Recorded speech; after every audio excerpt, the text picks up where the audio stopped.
Nageenyi keenya kabajaa fi jaalalaa iddoo jirtan maratti isin akka qabu akkam jirtu kabajamtoota daawwattoota keenya. Kun qophii addaa torbanitti yeroo kana isiniif dhiyaatu qophii imala jijjiiramaati. Har'as immoo keessummaa tokko qabadheetan jira. Keessummaan koo kun gaazexeessaadha. Akkasumas barsiisaa yuunivarsiitii, daayirektara fiilmii fi tiyaatara garaagaraati. Geggeessaa fi beeksisaa waltajjiiti. Waltajjii gurguddaa geggeessuudhaanis hin beekama. Hundeessaa fi barsiisaa akaadaamii Dungooti. Akaadaamii Artii Dungooti. Gama biraatiin immoo ogeessa tiyaataraatis. Abbaa ogummaa danuu dargaggoo Fiqaaduu Daadhiiti. Baga nagaan dhufte. Baga nagaan dhufte. Dargaggoo Fiqaaduu Daadhii gaazexeessaadha. Barsiisaa yuunivarsiitiiti. Akkasumas ogeessa fiilmii fi tiyaataraati. Daayirektaraadha. Akkasumas waltajjii garaagaraa geggeessuudhaanis hin beekamta. Mee kamiin si waamnu kamtu si faana sitti tola kam jaallattati? Ogummaan hundumtuu jaalatamaadha. Warreen umurii xiqqoo kanatti haala xiqqoo kana keessatti tuttuqe kamuu nan jaaladha. Moroof ogeessa tiyaatiraa gaafa jedhamu natti tola. Gaazexeessummaanis immoo itti faajeen argadhe sunis natti tola. Ogeessuma artii haa jedhamu. Ogeessa artiitii walii gallatte. Walii galleera. Ayyee. Ogummaawwan garaagaraa qabdaa. Gaazexeessummaadhaanis akka hojjette dursallee kaasnee jirra. Tiyaataraanis taatoos taatee fiilmii gurguddaa keessatti taatummaa dandeettii ajaa'iba ta'e argisiifteeti kan itti jirtu. Mee ogummaawwan garaagaraa iddoo tokkotti akkasitiin kuufachuun akkamittiin sii danda'ama? Egaa ogummaa artii keessatti ogummaawwan gargar bahuu hin dandeenye hedduutu jira beektaa? Gaafa ogummaa danuu immoo qabaattu haga danda'ame waan hojjetu sana irratti konfidensiis ni qabaatta. Hin gammaddaa. Waan hojjetu sanas immoo beektee hojjetta. Kanaaf abbaa ogummaa danuu ta'uu kootti baay'ee hin gammada. Ammatti adeemsarra nama jirudha. Wantoota amma kaasne kanaaf ogeessa gahaa yookiin immoo sadarkaa qubsarra ga'eera jechuu baadhus ogummaalee kana keessatti of arguu kootti baay'ee hin gammada. Gaariidha. Namoonni yeroo baay'ee yeroo isaaniitti wajjin wal qabsiisee hojii tokko hojjetanii hojii sanarratti ani yeroo hin qabu hojii kan biraadhaaf eeyyamamaa ta'uu hin danda'u kan jedhan hin jiraatu. Ati immoo ogummaawwan garaagaraatiin hojiiwwan kana hundumaa wal faana deemsaa jirta. Barsiisaa yuunivarsiitii illee yeroo isaatii barnootaa kee gubuun sirra hin jiraatu. Gama biraatiin immoo fiilmii keessattis daayirektara qofa osoo hin taane taatoos taatee illee hojjetta. Mee itti fayyadamii yeroo keetii maal fakkaata? Ani yeroon saammadha malee yeroon na saammata. Yeroon saammadha gaafa hin jedhu yeroon hin qabutti sa'aatiin qabu kamiyyuu effektiivli itti fayyadamuudhaaf hin yaala. Kana jechuun jireenya koo keessatti yookiin addunyaa kanarratti hagam akkan jiraadhu guyyoonni murtaa'anii lafa naa kaa'aman hin beeku. Ani yeroo hundumaa tattaaffii koo keessatti osoo guyyaan kun guyyaa dhumaa ta'e hoo jedhee yaada. Harri guyyaa dhumaa kiyya otoo ta'e hoo, barri kun bara dhumaa kiyya otoo ta'e hoo, torbeen kun torbee dhumaa otoo ta'e hoo jedheetii yaada. So sa'aatii dhumaarra wanta ijaaleen jiruu fi sa'aatii dhumaa sanatti fayyadamu itti namana. Kanaaf yaaddoon natti yeroo dhumaa jettee jechuun maal beektaa gaafa guyyaan har'aa kun otoo guyyaa dhumaa ta'e ogummaa kana keessatti jedhee gaafa yaadu so waliin gochuu danda'u kamiyyuu har'a gochuu danda'a jechuudha.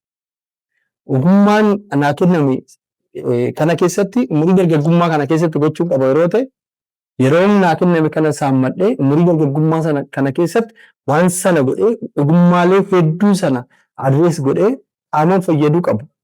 Fayyaduu akka qabuutti naman. So akkamitti wal duukaa sii deeme I think sammuun keenya wantoota baay'ee hojjechuu akka danda'utti naman. Yeroo gahaa qabna keessattuu biyya kana keessatti. Biyya kana keessatti nuti ittiin fayyadamu malee sa'aatiin baay'ee yeroon isaa bal'aadha. Wantoonni biizinii godhan baay'ee miti. Simpilii akkuma salphaatti wantoota tokkoo fi lama hojjettee iyyatti jiraachuu dandeessu. Hin dirqamtu waan ta'eef jechuudha sa'aatiidha. Biyyoota guddataniitti garuu sa'aatiidhaan hin dirqamta. Siistamumtu sin teechisu. Allee siistamatu si tufa waan ta'eef jechuudha. Amma umurii dargaggummaa keessa jirtaa yeroo kee kanarratti immoo hojiiwwan kun hin jiru.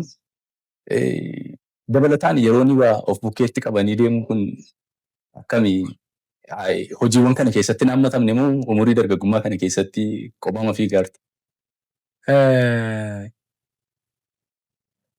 Fuunee naan jechumaa yeroo tafi fuudha garuu fuudhuun konamu nan fuudha. Yaa sadarkaa xumuraa ta'uu danda'a. Garuu namni saatii qabu irratti kaadhimaa faana hiriyaa faana bashannanuun ni jiraata. Mee hojiiwwan kana faana immoo kun gaafa dabalamu akkam ta'a? Yeroo baay'ee hiriyaati jaalatutti deddeebita baay'ee siistamatu sana keessatti deddeebisa. Fakkeenyaaf hagasmaraa yaa duukaa bashannanuu yeroo dheeraa fudhachuu wantoota akkasii sana irratti baay'ee cimaa miti. Kallattii sanaani tiriifi godhanii akkasitti wajjiniin yeroo dheeraa vaakeeshinii bahanii achi jedhanii akkasii sanatti paartii sanaan tokko dadhabaadha baay'ee sana keessa baay'ee hin jiru. Kana jechuun garuu yeroo gaariin dabarsituu kan jedhu waliin qabatu. Because yeroo gahaan qabasin jedheera. Yeroon hiriyaa ta'u duukaa namoonni wajjin dabarsuu qabu duukaa yeroo bareedaa immoo sirriimatti hin dabarsi. Sirriitti shaashamaa jechuudha. Hunduma isaa wal duukaadha kan inni oofu.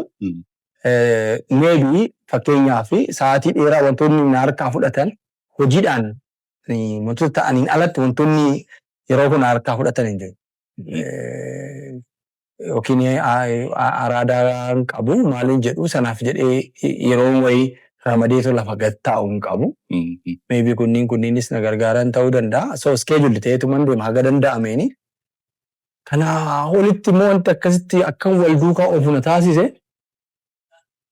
ayyaantummaa aartii narra kaa'atteedha natti fakkaata malee humna kiyyaan beekumsa gootiin natti hin fakkaatu. Ayyaantummaa aartiitu waan damaaneej godhee akkasitti akka gaggeessu na gargaaraa jira jedhee yaada.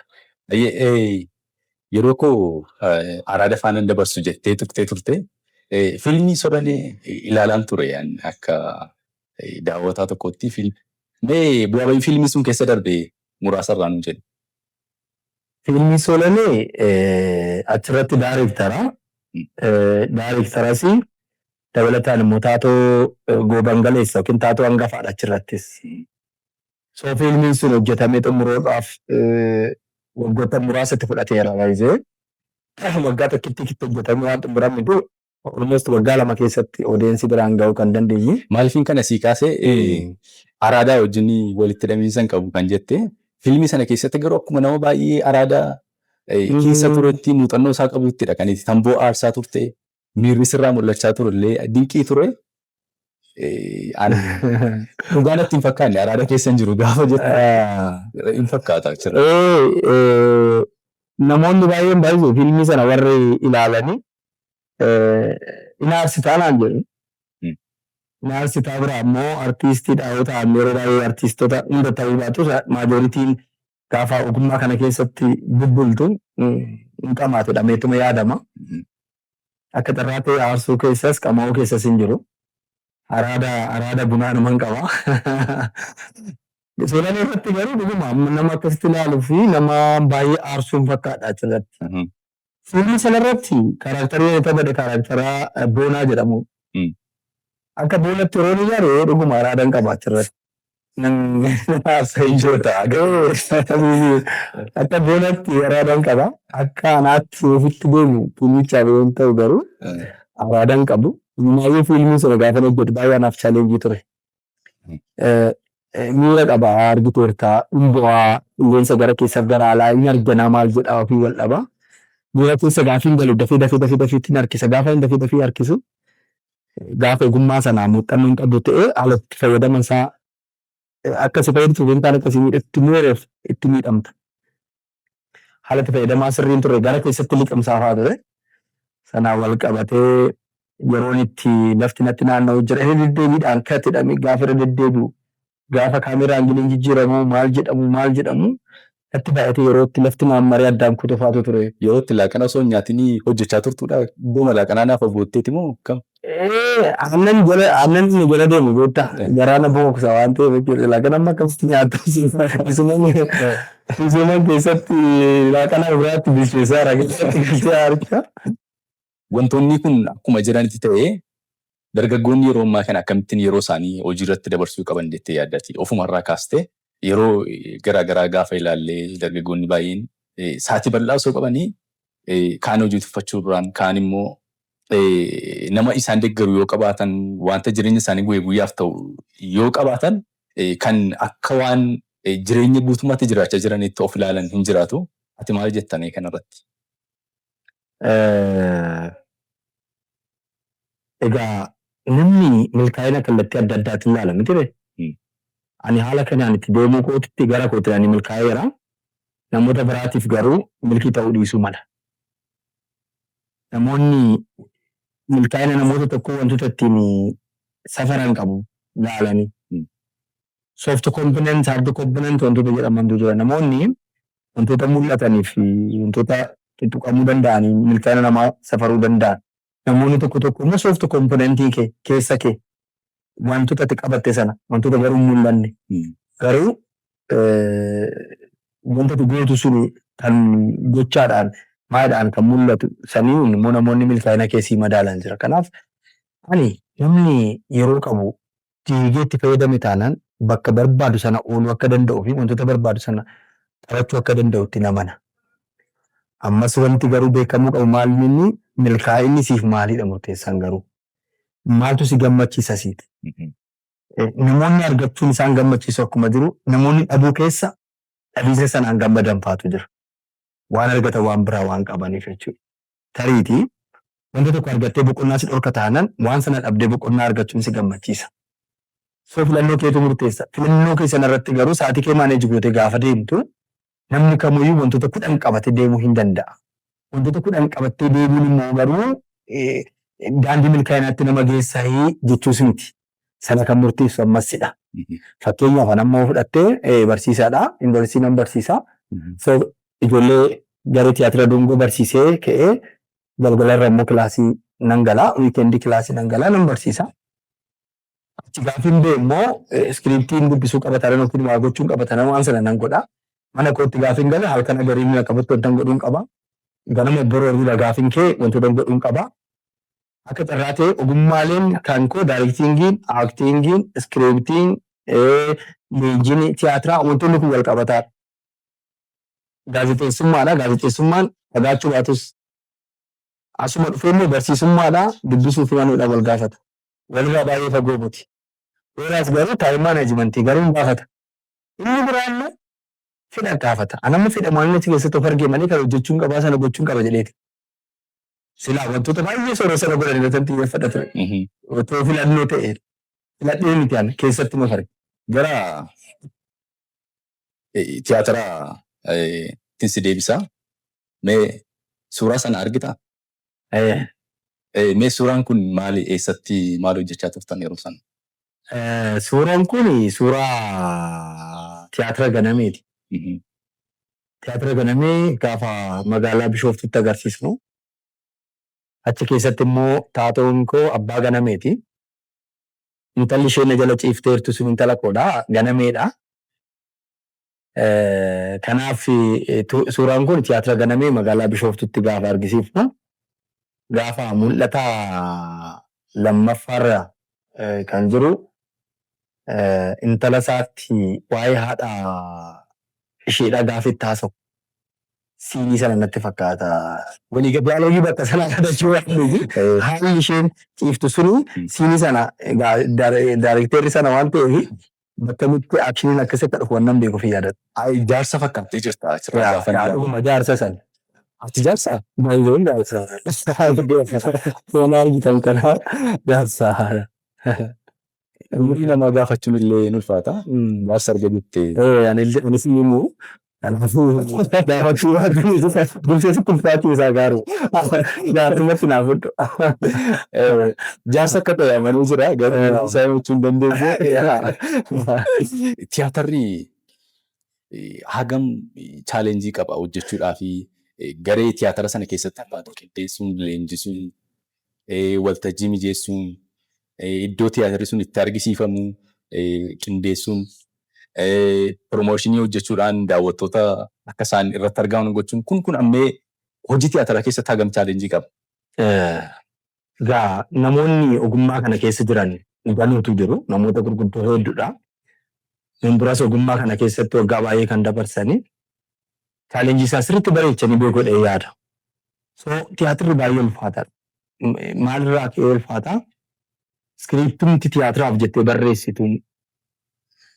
Iskiriiptimti tiyaatiraaf jettee barreessitu mataan isaa of eeggannoo barbaada. Maaliif iskiriiptiin fiilmiidhaa barreessinu iskiriin pileeyitti jijjiiramaa iskiriiniidhaaf. Keenya kun garuu foor isteejiidha tiyaatira gaafa ta'u. Akkamitti isteejiidhaaf? Isteejii akkamii irratti akka hojjettu beektu. Naannoftee hojjetta. Bal'ina waan sanaa. Fiilmii gaafa ta'u garuu angilii akkamiitiin, fireemii akkamiitiin jettee tokkoon qooduu dandeessa. Tiyaatira irratti garuu waltajjii hunduma irratti bilookiingi isaa yaaddeetti kan hojjettu waan ta'eef iskiriiptii irraa jalqaba. Shaakalsiisuun yeroo dheeraa barbaada. Sababni isaas tiyaatirri maalidhaa? Laayivii darbamti rifeensa sagallattuu waan ta'eef addaan kutuu hin dandeessu. Kaasa akshiin jettee waan sirreeffatu hin qabu. Asirratti wanti si mudate jira fakkeenyaaf. Yeroo tokko uffanni yeroo namatti bu'uun jiraata. Yeroo itti tartiibni sagantaallee yookaan tartiibni aaktii sanaallee nama harkaa baduun jiraata. Mee mudannoo addaa qabdaa achirratti? Tiyaatira keessatti tootaalii amma yeroo itti midhaan teenyu kaasnee baay'ee kolfina yeroo dheeraa. Mudannoo malee hedduu waan qabu. Yeroo itti namni ejjetee qaawwan akkanatti tiyaatira ilaalaa jiru yeroo inni itti galuu qabu gahee yeroo inni callisee garuu dhaabatee itti ilaalu. Achumatti of dagatee. Achumatti of dagatee achii ati dialoogiidhaan improovaayizeeshinii jennaan dialoogiidhaan itti dubbatta sobdee. Har'ammoo maalatu maafa jettee dhaabbatta jettee saareef. Taatummaa sana keessa. Taatummaa sana keessa. Inni beeku yaal hundumtuu ni egaa achirratti. Tiyaatira irratti gaafa taatu namni tiyaatira waltajjii sanarra jiru siinii sanarra jiru hundi isaa aktiiviteeti. Hundumtuu diyaaloogii walii sirriitti qo'ata. Kan ofii kan godhamu jira achirratti. Inni yoo ta'u yaani paartii koo waraabamee hin ba'a. Paartii koo waraabamta. Rakkoo hin qabu. Taatoo bilbilaa hootee wanni akkasii. Tiyaatira irratti garuu kan tokko walii eega. Maaliif diyaaloogii ati jettu sana dhageeffadheetan deebisii kenna laa. Ati diyaaloogii sana gaafa utaaltee ani jecha wayituun improovaayiz gochuun ni qaba diyaaloogii keessa. Irra illee jecha dhagee mucaan sun jetta. Kootu seeruu gaafa galuu dadhabe immoo karaa galaa turkaa bade mucaa gana. Diinuma biraa ittaan namichi isiin irraa ba'uu qabutti fayyadamata fudugee fa'aa dhaabata. Yerootti immoo akshinii yeroo hojjettu namni si alaa kufuuf jira. Yerootti namni itti miidhamutu jira.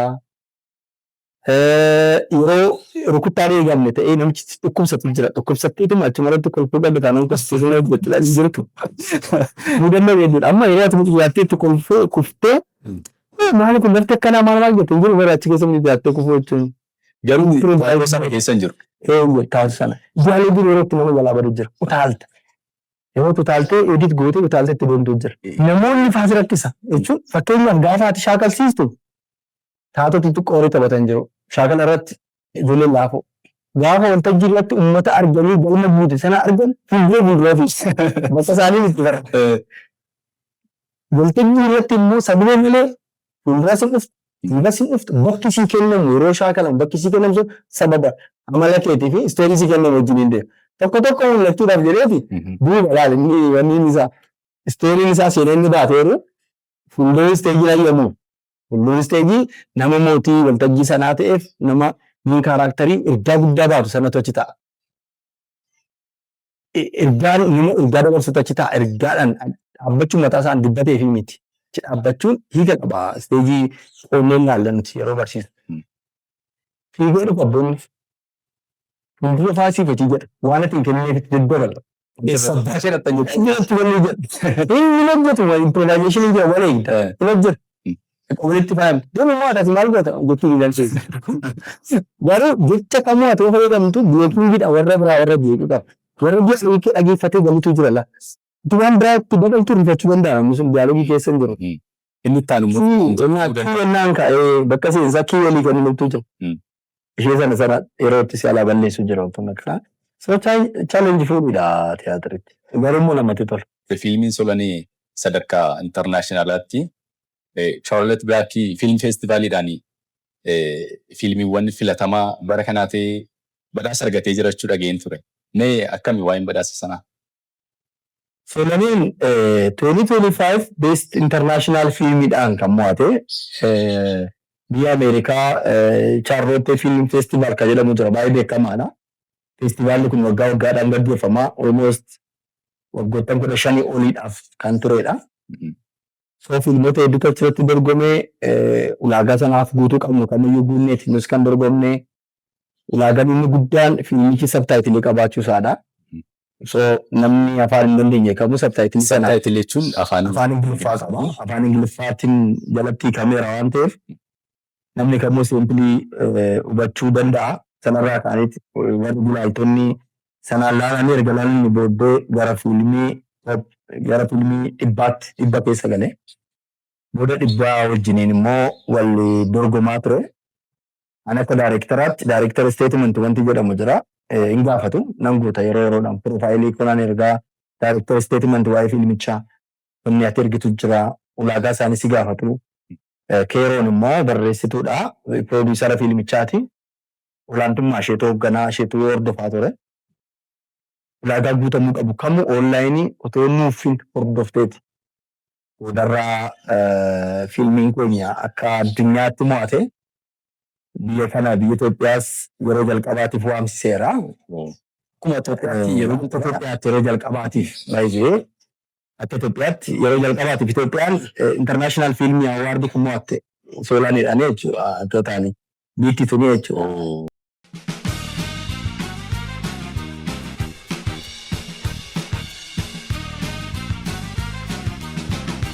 Kudhaanaaf seenaa kiyya keessatti galmee guddaadha. Tarkaanfii jalqabaati.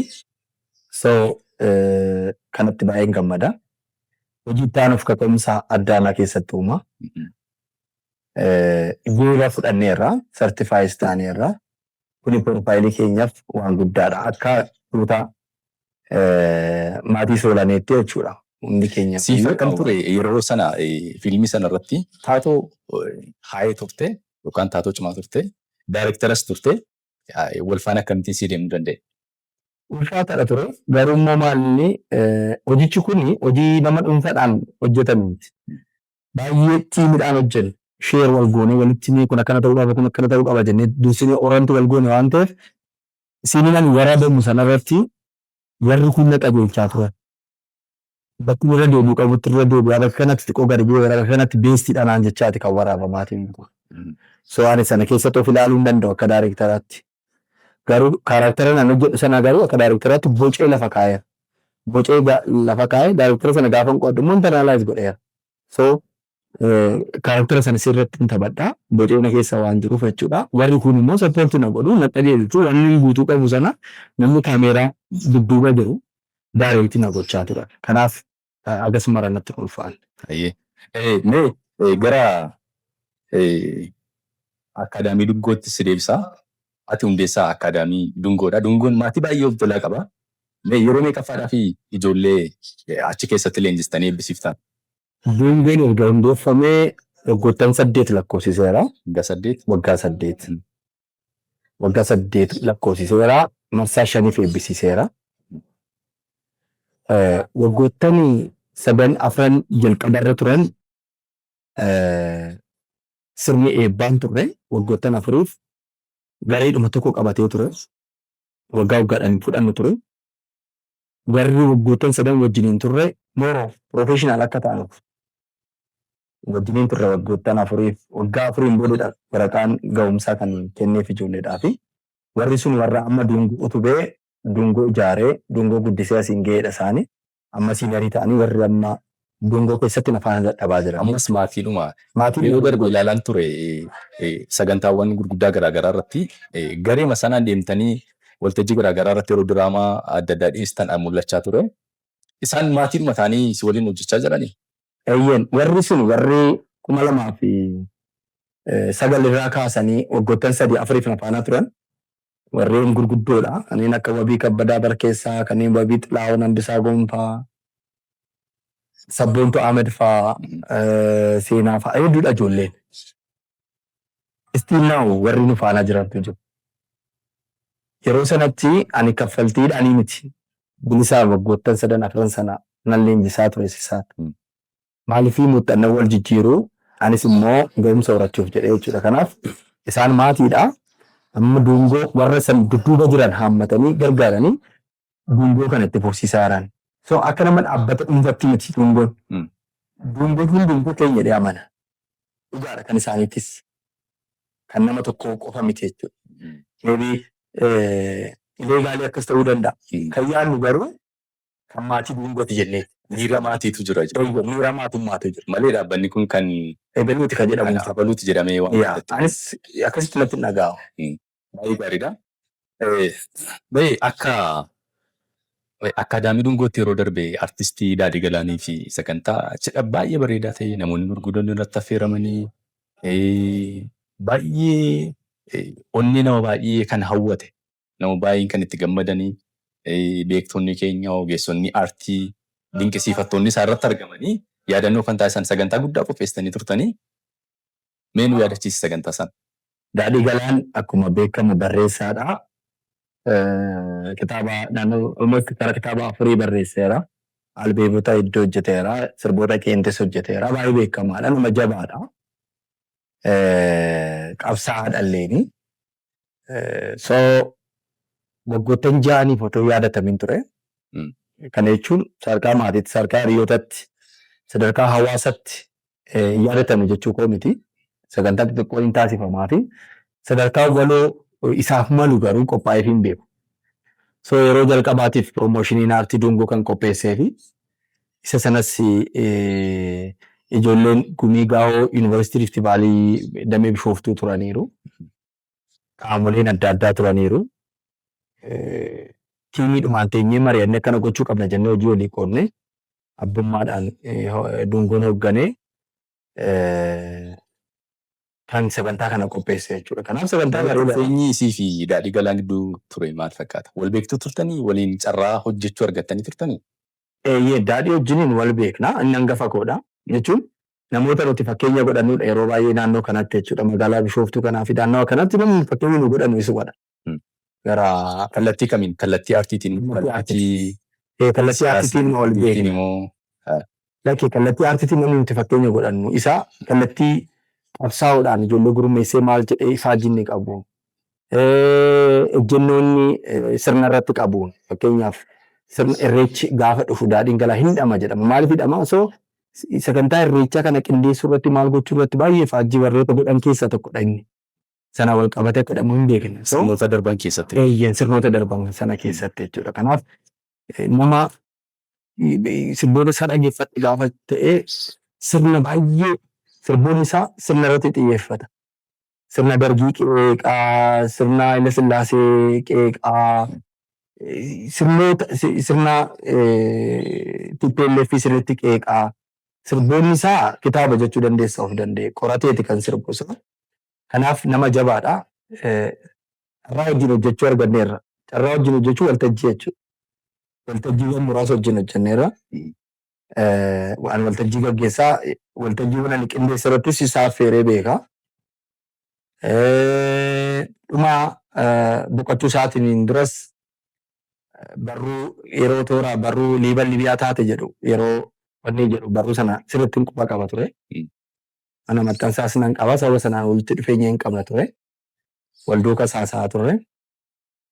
Sagantaa sana yeroo qopheeffatu magaalaa Duwwaalattis sagaleedhaan waraabamee muntaarboodhaan kan tamsaasaa ture sagalee kan kooti. Ati hojjeteef ture. So aga kana xiqqoo agas mara jennus biyyachuu baannus akka nama tokkootti walitti dhufeenya qaba. Waliin carraa waliin hojjechuu argattanii. Arganneerra hojjennees ta'e.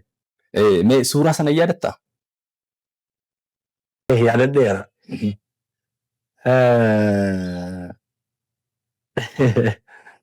I think suuraa kana hojiidhaaf hojii ijoo hojjechuudhaaf sallaa natti fakkaata. Garas deemeen ture yeroo sanaan maal barbaade kan ta'u beekumu koo irra koo irra hin jira. Akkas walitti qoosaa saayitii deemee jechuudha. Waan goolii galchite wayii fakkaata. Laaptooppii lama. Laaptooppii godhee intiniidha. So wanni kun naafeeti sanan yeessachaaneera eenyudha nama suuraa na kaasaa jiru sama jiina haasaa sana keessa na kaase namni suni Nama miseejii wayii nama barreesse deebiinti gaarii wayii deebi'ee fakkaata. fakkaata miti ingilisiin sama kaasa bara neetworkiin waan guddaatti ilaalamu sanadha beektaa. Mee fuulduratti shamarree fi qaaduun fuudhu yookaan kaadhima godhatu bultii waliin ijaarratu nama akkamii ta'uu qabdu? Nama fiqaaduu beektu namni fiqaaduun ishee beeku ta'uu qabdi. Wal beekumsaa? Wal beekumsa innis armaan dura otoo hin taane gaafa gara sanatti deemnu garuu haati warraa koo ishee na beektu ta'uu qaba. Kanaan ishee beeku ta'uu qaba. Armaan dura jechuu koo miti. Guyyaa wal barreef sanarraa kaanee ishee na beektu jechuun ishee understanding na gootu. Si hubattu kan si hubachuu Eeyyan. Ishee na bartee understanding na gootee ishee na beekte. ogummaa keetii wajjin Eeyyan ogummaatu jira jechuun hin beekta qaama. Chaalenjiiwwan hedduudha. Ani amma gaa'ila karoorfatteetii miti. Qotee yaaluun naaf teessi miti. Miti sababoota adda addaatiin taraa aga ammaatti turuun si galee. Kana keessaa dhimmi ati ogummaa keessa jirtu faaktarii ta'uu danda'a. Si galee. Aga ammaatti faaktariiwwan akkasii nama mudatan ta'uu danda'a si galeera miti. So namni ati wajjin hin jiraattu isheen si beektu jechuun ogummaa kee ilaalcha kee fuulli ishee akkas ta'uu qabaa, ilkaan ishee akkasii, kuullee ta'uu qabdi, guraamaalee ta'uu qabdi kan jedhamu sun si biratti dhaabbii ishee mudhiisuunsaa waan baay'ee jira shamarraniif kan qabu. Wantoonni akkasii ulaagaa koo miti jechuun ishee bareedduu namni jibbu hin jiru. Bareedduu namni jibbu hin jiru. Dhallata jechuu. Ishee haadha ijoollee ta'uu dandeessu, ishee niitii ta'uu dandeessudha murteessaan. Anis yoonan dhirsa ta'eedha malee fuudhuun abbaan barbaade hin fuudha. Dhirsa ta'uun garuu waan biraati. Dhashuunis hin danda'amu. Abbaa ta'uun garuu waan biraadha miti. Anis nama akkasii nama na ijaartu jechuun nama gaaffii koo naa guutuudhaan na barbaachisu. So kan rabbi jedhetu mataa ishee rabbi jedhe haa jennu gabaabumatti.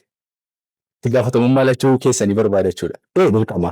Jaalalli si qabee beekaa? Jaalalli inuma na qaba. Wantoota fayyirraa na qaba. Kamirraa garuu malee jaalalli akka malee na qaba beektaa. Kamirraa akka ta'e gaaffii goonaan galle malee inuma na qaba. Jaalataa wayii. Jaalalaan booji'amaa jechuudha. Laphee akkasiitiin qaba. Jaalala gosa baay'eetu jira. Jaalalli biyyaa jira, jaalalli maatii jira, jaalalli kaadhimaa jira. Si du'eera, si badee, si malee hirribina hin qabu yookaan si malee har'a yoo dhiyeeyyuu naan baruu kan jedhan akkam?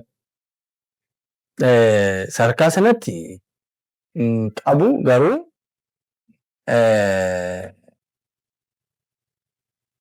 duraan cal jettee akkumatti jaalatu tokko jira miti.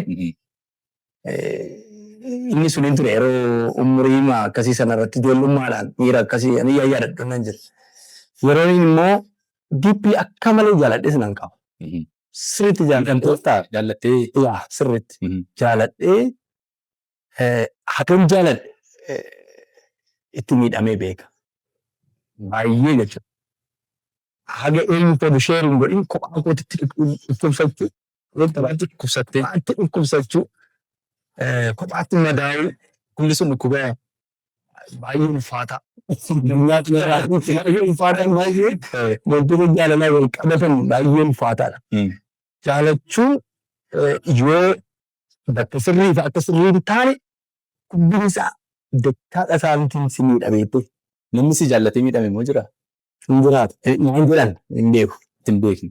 Garuu jaalala kootiin miidhameera akkana ta'eera warra jedhanii hagam gaafu mataasisan hin jiru. Namni ofii dhukkubsatee sila arge sila nama arguu qabaate maal goote murtee natti fudhatte. Wal jala darbe. Buusee otoo inni dhukkubsatee argateetu warra sana wanni hin jedhan. Egaan kabajamtoota daawwattoota keenyaa qophiin keenya akkuma itti fufetti jira amma gara xumuraatti finneeti kan jirru. Egaan Fiqeen diraamota hagammaata hojjette keessaa mee siinii gabaabaa ta'e kan yaadattu nu yaadachiisi. tiyaatira jalqabaa tiyaatira Dungoo bilisummaa jedhamudha. Maqumti Dungoo akkanatti beelli kan ta'e maqaa tiyaatira sanaatiin sana keessaa mul'ata tokko mul'ataan barsiisaa ta'e hojjechuun qabaachi keessatti. Akkana jedha kaarakterichi barsiisaadha. Taateen sun yeroo qabsoodhaaf ijoolleen hiriira ba'an maal jedhan jijjiirama ammaa kana fiduudhaaf yerootti godhamu ture. Yeroo qabsoo barattootaa sanaa jechuudha. So barattoonni hiriiratti ba'u.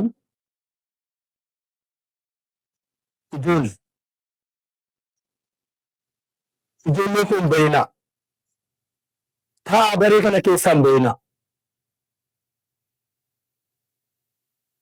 Nuti kanaan booddee isin ijoollee kichuu aarsaa gochuun barbaadu.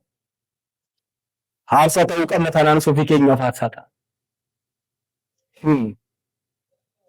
Hojii manaa isinii kennine hojii manaa hojjettanii dhuftan jennee otoo isin eegnu asii gara manaatti isin gaggeessine ganama yeroo gaafa isin eegnu isin garuu lakkoofsa irrattanii hiriyoottan keessan keessaa badheetti conqolaatanii teessoon kaleessa yaa guutu turu warra duwwaa ta'e argina. Warantuun keenya halluu adii barreessuudhaaf inni maaniin jiidheen na dhabee dhiigatu. Kanaaf ijoollee hin deebinaa siniin jedhee hin deebinaa.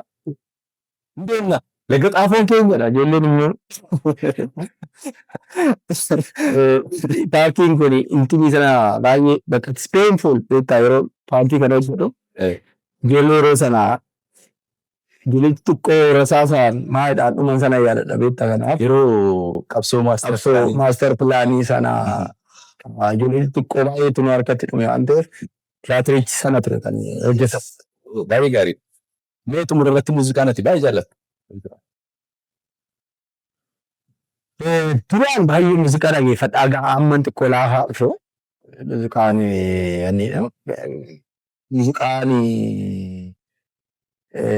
baay'eedha kan hin jaalladha. Sirboota Taaddalaa Gammachuu baay'een jaalladha dura irraa kaase. 1997 akkas toora sana baay'ee dhageeffannaa wanni taane. Maal jedhu jaallattan baay'inaan? Irra caalmaatti. Raadaa sirba jedhu raadaa baay'ee sirbina wajjiniin yeroos. So afaan kootiin hojjechuu dandeessa? Sagalee baay'ee miti yaada. Ogummaa kee keessaa garuu akkamittiin weelluma tokko hojjechuu dadhabde? Amma kan aartitti naanna'aa ooltee singiliima tokkollee osoo hin yaaliin akkamitti hafte? Shimalli maal godhaa koo baasaa onneen kan hin jirre taraa. Shimalli maal godhaa koo baasaa onneen kan hin jirre. Isiin tukiin abbaa koo hin tukiin ayyoo koo hin tukiin godhee koo iddoo na hin jirre. Yeroo maal godhaa koo baasaa durbeen kan hin jirre. Yeroo maal godhaa koo baasaa durbeen kan hin jirre jedhamu sirbi tokko jira. Eenyudha sirbi sun? Jaarsa daammanuu jennaan sirba kana hojii sirbite yeroo sana. Yaaleera. Isaan dhabdootuudha yaaltee ta'uudha. Sirbatna yaallee CD qabannee yeroo sana saataabaa jedhama. CD dhaan deemnee maal jennee baay'ee carraanne beektaa.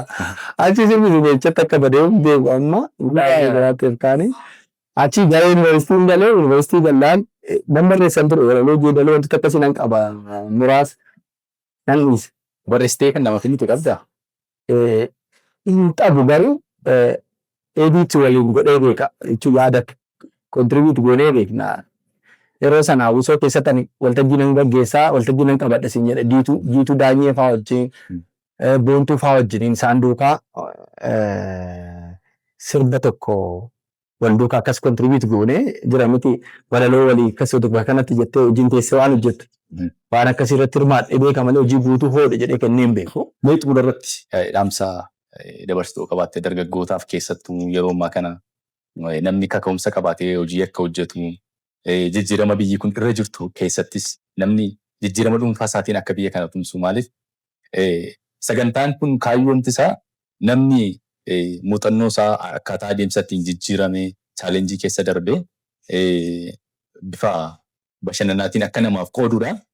Nama tokko jijjiirame jechuun maatiitu jijjiirame, maatii jijjiirame jechuun gandatu jijjiirame, biyyatu jijjiirame jechuudha.